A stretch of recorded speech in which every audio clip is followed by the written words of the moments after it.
Welcome. In this video, I'll show you how to change a Google Maps language, and it is pretty easy to do. All right. As you can see here, the language that is set in my app is English. Now, the way to change this is just tap on your profile right here at the top. All right. Tap on it.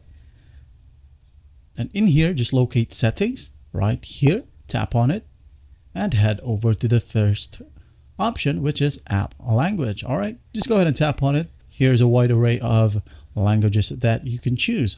Like, for example, I'm going to choose in Spanish. Okay. The Google Map will reload. And as you can see here, it is now set to Spanish. All right.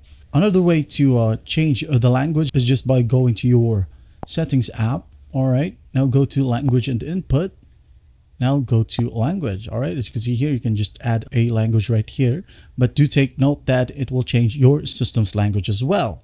All right. For example, here, I'm going to use Spanish. As you can see, my phone's language changed as well. And there you have it. Well, I hope this video helps, and I'll see you in the next one.